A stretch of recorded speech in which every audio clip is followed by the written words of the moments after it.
सबसे पहले एरिस्टोटल के बारे में हम लोग सबसे पहले पढ़ेंगे, ठीक है। एरिस्टोटल का स्कूल को लैसियम बोला जाता है, ठीक है। जल्दी जल्दी सबको पढ़ा हुआ है, सबका पढ़ा हुआ है, ठीक है ना।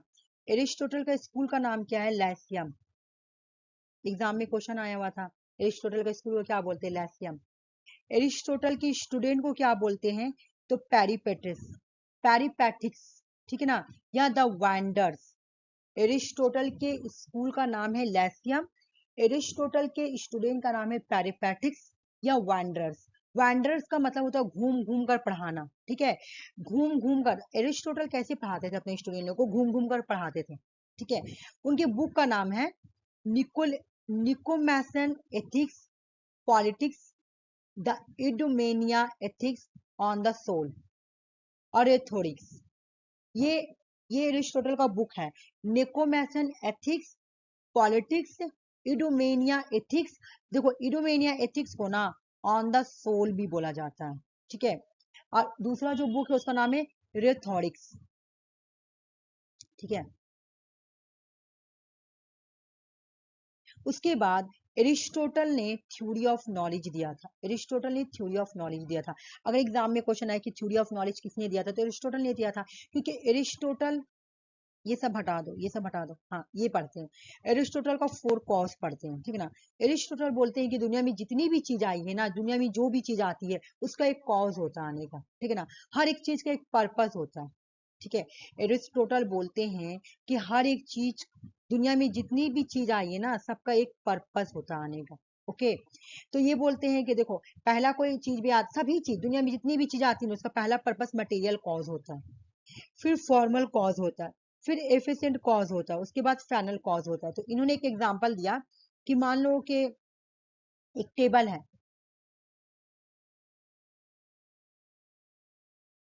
ठीक है। तो टेबल जो है ना, तो टेबल को बनाने, टेबल जो आएगा तो इस टेबल को पहले बनाने के लिए क्या करना पड़ेगा? मटेरियल लाना पड़ेगा, है ना। पहले तुमको मटेरियल लाना पड़ेगा, ठीक है ना।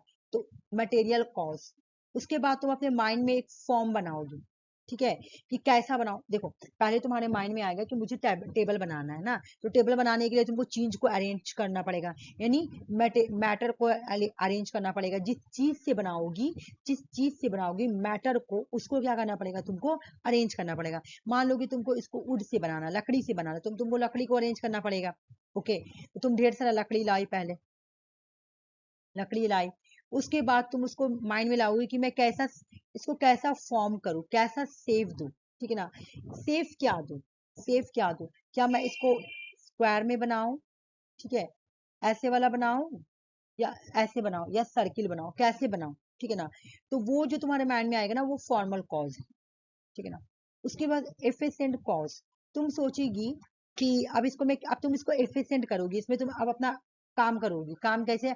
अब तुम यहाँ पे हैमर यूज करोगी, है ना, डिफरेंट डिफरेंट सब जो वेपन्स होता है बनाने के लिए वो सब यूज करोगी, है ना। हैमर, जो किल होता है वो सब यूज करोगी। एफिशिएंट कॉज, जो इसमें जरूरी है, जो जो जरूरी चीज है ना, जो जो एफिशिएंट है टेबल बनाने के लिए, तुम वो यूज करोगी। लास्ट में तुम इसको फाइनल बना के बोलोगी इसका फाइनल कॉज है डिनर करने के लिए डाइनिंग टेबल बन गया ये, है ना। तो इसका पर्पस क्या है? लोगों को इसका पर्पस है लोगों को इस पे बैठकर खाना खिलवाना, है ना, कि लोग इस पे बैठकर खाना खाएं, है ना, लोग इस पर बैठकर डिनर कर पाए, है ना, लंच कर पाए, इसका फाइनल पर्पस है। तो हर एक चीज आता है ना दुनिया में, हर एक चीज का एक पर्पस होता है। तो वो जो है ना, उसको 4 कॉज बोला था। जब इंसान दुनिया में आता है ना, एरिस्टोटल का थ्योरी ऑफ नॉलेज बोलता है समझाने के लिए कि 4 कॉज होता है, और दुनिया में जितना भी चीज आता है ना, सबका पर्पस होता है, ठीक ना। वो 4 कॉज की वजह से आते हैं। पहले तो उसका मटेरियल कॉज होता है, ठीक है ना, उसका बनाने के लिए क्या क्या चीज जरूरत, तो इंसान भी आया तो उसका भी कुछ ना कुछ मैटर होगा। फिर उसको बनाने के लिए उसको फॉर्मल कॉज छोटा सोचा गया होगा कि इसको किस तरह का शेप दें। फिर उसको बनाने के लिए इंसान जिस चीज से बना हो वो चीज यूज किया गया होगा। फिर जिस इंसान का जो पर्पस है उसको उस पर्पस के लिए दुनिया में भेज दिया गया होगा, ये बोलते हैं। और ये बिल्कुल ऐसे ही याद करना है कि matter, formal, efficient and final, क्योंकि एग्जाम में ऐसे ही आता है क्रोनोलॉजिकल ऑर्डर, ठीक है। उसके बाद एरिस्टोटल के लिए, एरिस्टोटल बोलता है मेरे लिए स्टेट जो है ना, state is the highest of all association, मेरे लिए स्टेट सबसे बड़ा है, ठीक है ना।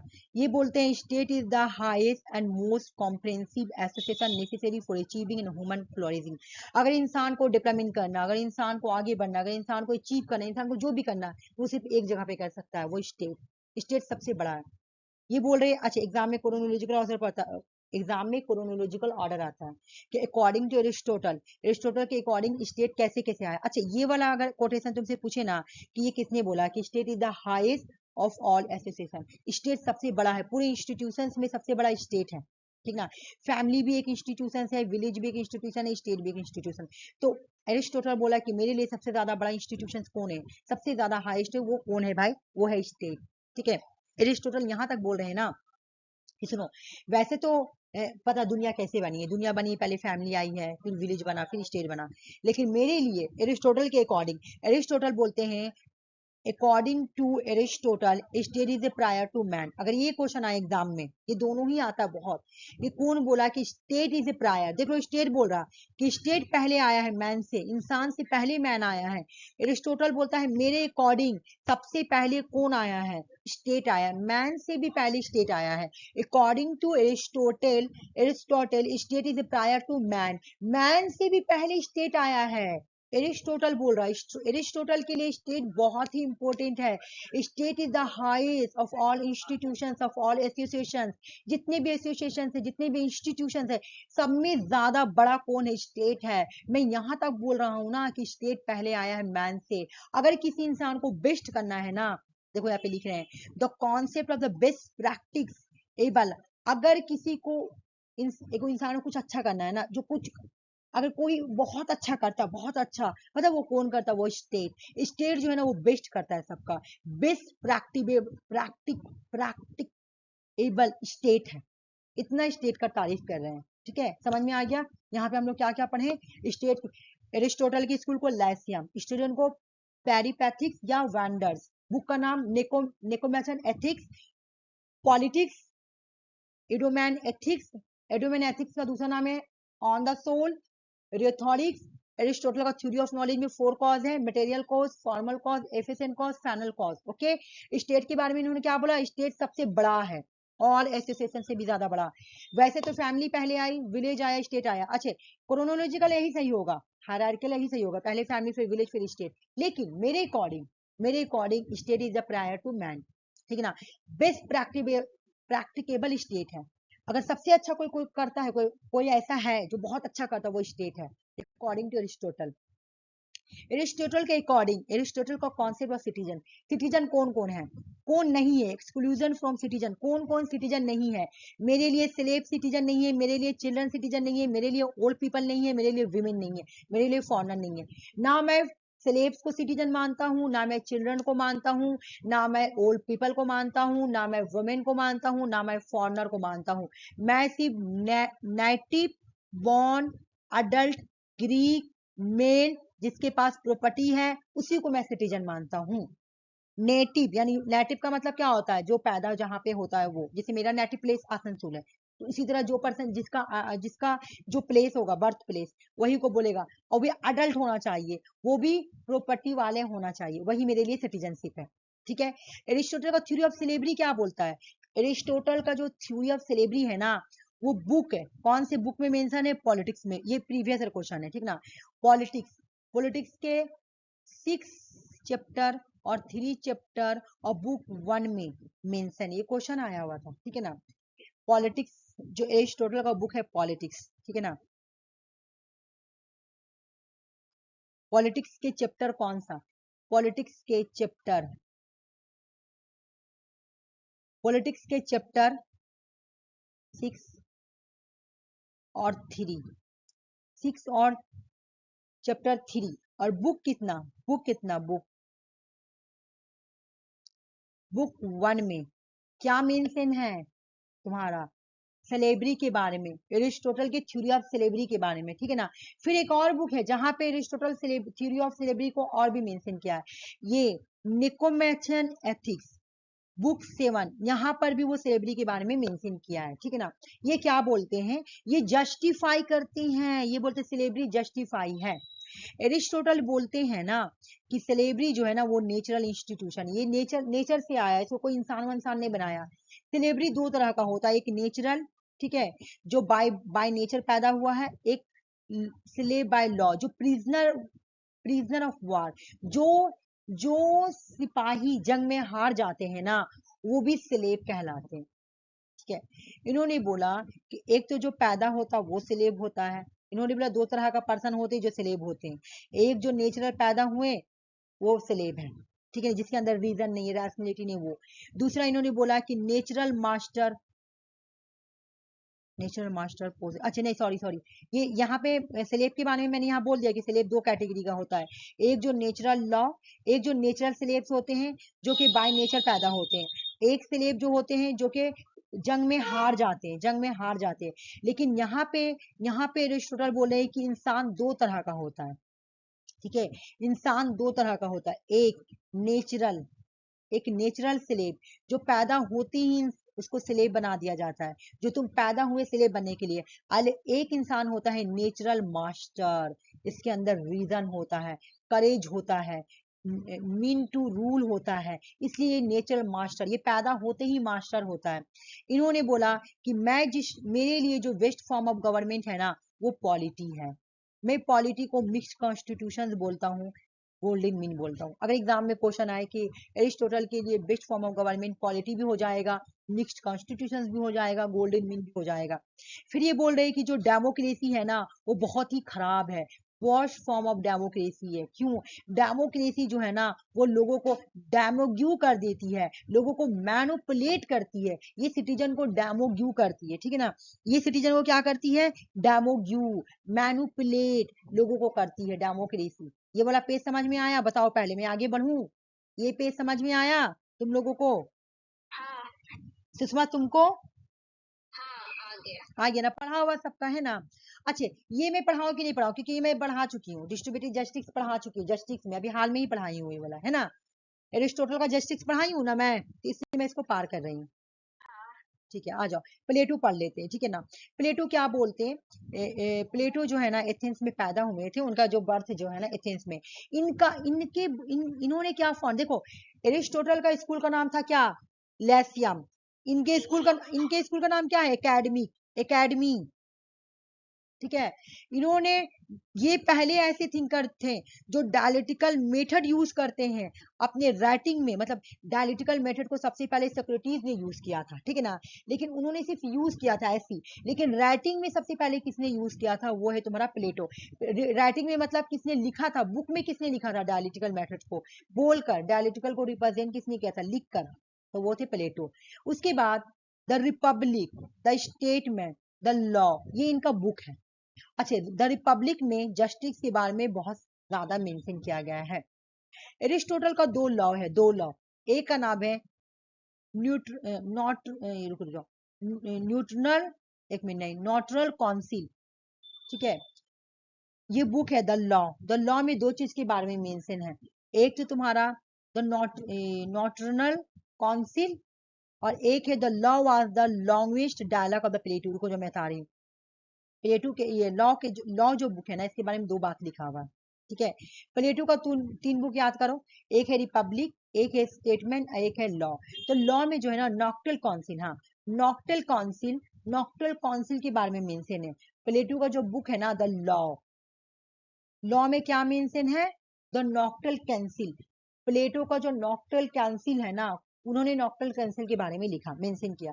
तो कौन सी बुक में मेंशन किया है? तो द लॉ में, ठीक है ना। और जो लॉ बुक है ना वो प्लेटो का सबसे लॉन्गेस्ट डायलॉग है। The law was the longest dialogue of Plato, है ना। द लॉ जो है ना, अगर एग्जाम में क्वेश्चन आए, प्लेटो ने अपना जितना भी बुक लिखा है ना डायलॉग के फॉर्म में लिखा, ठीक है। तो अब तुम्हें एग्जाम में क्वेश्चन आएगा कि प्लेटो का सबसे लॉन्गेस्ट डायलॉग कौन सा है? आंसर होगा द लॉ। प्लेटो के कौन से बुक में नॉक्टल काउंसिल के बारे में मेंशन है? द लॉ में, ठीक ना। प्लेटो अपने कौन से बुक में सबसे ज्यादा जस्टिस के बारे में मेंशन किया है? रिपब्लिक। स्टेटमेंट किसका बुक है? स्टेटमेंट में किस चीज के बारे में जिक्र किया है? पॉलिटियस के बारे में, पॉलिटिक्स यूएस लगा हुआ, पॉलिटियस, ठीक है, इसके बारे में मेंशन किया। प्लेटो एक आइडियलिस्ट थिंकर है, क्यों? क्योंकि प्लेटो का एम है कि वो एथेंस को एक आइडियल स्टेट बनाए जहां पे कौन गवर्नर करे? विजडम, फिलोसफर, किंग, इसलिए प्लेटो को आइडियल स्टेट बोला जाता है। प्लेटो अकॉर्डिंग टू सेबाइन, एरिस्टोटल का जो आइडियल स्टेट है वो हमेशा प्लेटो का सेकंड बेस्ट रहा है, ठीक है ना। ये कौन बोल रहा? सेबाइन बोल रहा। इनका जो अपोलोजी है, अपोलोजी इनका बुक है एरिस्टोटल का, अपोलोजी इनका एक डायलॉग है जिसने किसने? प्लेटो ने लिखा था, ठीक है ना। इसमें ये क्या करते हैं? Socrates is accuser are the character of his dialogue, मतलब अपोलोजी में यहाँ पे समझा रही हूँ, अपोलोजी इनका डायलॉग है, ठीक है ना। तो इसमें ये क्या करते हैं? एक होते हैं सोक्रेटिस और एक एक्यूजर, उसके ऊपर इल्जाम लगा रहे, दो कैरेक्टर होता है, एक का नाम होता है सोक्रेटिस। प्रीवियस ईयर क्वेश्चन है कि एपोलॉजीज में कौन कौन से कैरेक्टर हैं? एक तो सोक्रेटिस होते हैं और दूसरा एक्यूजर्स होते हैं। एक्यूजर का मतलब जिसपे वो इल्जाम लगा रहे हैं, ठीक है, जिस पर वो इल्जाम लगा रहे हैं, ठीक है। प्लेटो और सोक्रेटिस और एक्यूजर के बीच में यहाँ पे डायलॉग हुआ था एपोलॉजी में, ठीक है। प्लेटो का जो थ्योरी ऑफ फॉर्म है और एल्गेरी ऑफ कैब है, अगर एग्जाम में क्वेश्चन आए कि प्लेटो थ्योरी ऑफ फॉर्म किसका है? थ्योरी ऑफ फॉर्म एरिस्टोटल का है? नहीं, एरिस्टोटल का थ्योरी ऑफ नॉलेज था, इसका थ्योरी ऑफ फॉर्म है और एलिगेरी ऑफ कैब, ठीक है ना। प्लेटो के विजन में जस्टिस क्या है? प्लेटो ने अपने बुक रिपब्लिक में मेंशन किया है, जस्टिस का मतलब होता है one class, one duty, one man, one work, ठीक है। अब ये पढ़ लेते हैं, ये क्या बोलते हैं? Communist of wife and property, the Republic, Plato propose that the guardian class which include both ruler and soldier and should abolish private family and property। देखो इसका जो community of wife and property है ना, ये क्या बोल रहे हैं? जो किंग है, ठीक है, जो किंग है और जो मिलिट्री है, ठीक है ना, जो सोल्जर है, इनके पास ना तो प्राइवेट प्रॉपर्टी रहेगी और ना ही ये लोग शादी करेंगे, मतलब ना तो फैमिली बनाएंगे और मतलब ना फैमिली बनाएंगे और ना ही प्राइवेट प्रॉपर्टी रखेंगे। इस तरह का सोसाइटी रहेगा ना, तो इसी को इन्होंने community of wifes and property बोला। अब ये इन्होंने कहाँ से एक्सपायर लिया था? तो स्पार्टा से लिया था, स्पार्टा से। ये कहाँ का एक्सपीरियंस से लिया था? इन्होंने स्पार्टा से लिया था। अगर क्वेश्चन आए कि community of wifes and property क्या है, तो community of wifes and property में प्लेटो बोलते हैं कि जो जो रूलर्स होंगे, है ना, जो रूलर्स होंगे और जो सोल्जर होंगे, उनके लिए प्राइवेट प्रॉपर्टी और फैमिली नहीं होगी, ठीक है ना। हाँ, लेकिन जो तुम्हारा प्रोड्यूसर क्लास है ना, जो प्रोड्यूसर क्लास है, प्रोड्यूसर क्लास रख सकते हैं, क्यों? क्योंकि वो तो ऐसे भी स्लेव है, उनके अंदर माइंड नहीं है, वो तो ऐसे भी अलग है। ये लोग गार्जियन क्लास में आएंगे, इसलिए इन लोगों को फैमिली प्रॉपर्टी नहीं रखेंगे, क्योंकि ये लोग पूरा मुल्क को चला रहे हैं, पूरे कंट्री को चला रहे हैं, है ना। रूलर्स और सोल्जर पूरे कंट्री को चला रहे हैं। अगर इनके हाथ में हम लोग दे देंगे ना फैमिली, अगर ये लोग फैमिली और प्राइवेट प्रॉपर्टी रखेंगे ना, तो ये लोग नेपोटिज्म, फेवरटिज्म करेंगे। अब प्रोड्यूसर क्या है? वो लोग तो स्लेब है, उनको जीने दो जो जिंदगी जी रहे हैं, ठीक है। तो इनका जो community of wife and properties है ना, ये सिर्फ रूलर एंड सोल्जर के लिए है, ये सिर्फ रूलर एंड सोल्जर के लिए, मतलब रूलर एंड सोल्जर के लिए जो प्राइवेट फैमिली या प्राइवेट प्रॉपर्टी होगी उसको खत्म कर दो। ये इन्होंने कहाँ से लिया था? तो स्पार्टा से लिया था, ठीक है। अच्छा, प्लेटो बोलते हैं कि वर्च्यू का 4 कॉम्पोनेंट होता है, ठीक है ना। कितने कॉम्पोनेंट?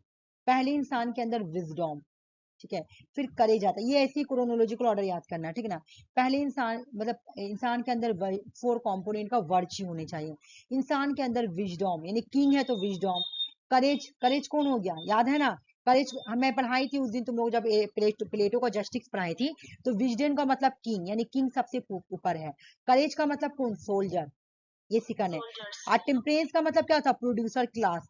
और जस्टिस लास्ट में, जस्टिस सबों के लिए, है ना, जस्टिस सबों के लिए। तो एग्जाम में क्रोनोलॉजिकल आएगा कि प्लेटो का 4 कंपोनेंट को क्रोनोलॉजिकल ऑर्डर करो। तो पहले आएगा विजडम, क्योंकि किंग विजडम होता है। करेज सेकंड में सोल्जर होता है। टेम्परेंस कौन होता है? Producer class. और जस्टिस लास्ट में आएगी, ठीक ना। प्लेटो एक फेमिनिस्ट थे, कल मैं पढ़ाई थी तुम लोगों को। प्लेटो का जो क्लासिफिकेशन ऑफ गवर्नमेंट है ना, वो ट्रायनी को नहीं पसंद करते, वो बोलते हो ट्रायनी बिल्कुल गलत है, ठीक है ना। फिर प्लेटो इंट्रोड्यूस करते हैं मिथ ऑफ मेटल्स। अगर एग्जाम में क्वेश्चन आए कि मिथ ऑफ मेटल्स किसने इंट्रोड्यूस किया, तो प्लेटो ने। मिथ ऑफ मेटल, मिथ का मतलब झूठ होता है, तो ये मिथ ऑफ मेटल्स क्या है? इसको बोला जाता है द नोबेल लाई। जो नोबेल लोग होते हैं ना, वो लोग झूठ बोलते हैं, भाई झूठ है। उसके बाद ये एस्थेटिक कम्युनिकेशन से जुड़े हुए हैं। प्लेटो का जो तुम्हारा फिलॉसफी है ना, वो एसेटिक मतलब क्या होता है, जो एसेटिक कम्युनिकेशन मतलब जो जैसे तुम ज्ञानवान करने वाला पर्सन, आइडियल पर्सन, तो इनका कम्युनिकेशन ज्यादातर एसेटिक है, ठीक है ना। उसके बाद सत्यवीर की जो स्टोरी जी ना, जो ट्रांसलेट करते हैं गुजराती बाय गांधी जी, गांधी जी सत्यवीर की कथा को ट्रांसलेट करते हैं, तो वो किसके डायलॉग को ट्रांसलेट करते हैं, जो प्लेटो का जो है ना, प्लेटो का जो अभी हम पढ़े अपोलोजी, जिसमें सिक्योरिटीज था और एक्यूजर था, है ना, इसी वाला को, इसी डायलॉग को गांधी जी जो है ना वो ट्रांसलेट करते हैं और उसका नाम रखते हैं सत्यवीर की कथा, ठीक है। सत्यवीर की कथा, प्लेटो का जो एपोलॉजी डायलॉग है ना, जिसमें सिक्योरिटीज है, एक्यूजर्स हैं, है ना। देख लो एग्जाम में आया हुआ है कि एपोलॉजी में कौन कौन कैरेक्टर हैं, एक है तुम्हारा सिक्योरिटीज और दूसरा है तुम्हारा एक्यूजर, ठीक है। तो ये जो है इसी डायलॉग को उठाकर गांधी जी गुजराती में ट्रांसलेट करते हैं और उसका नाम रखते हैं सत्यवीर की स्टोरी।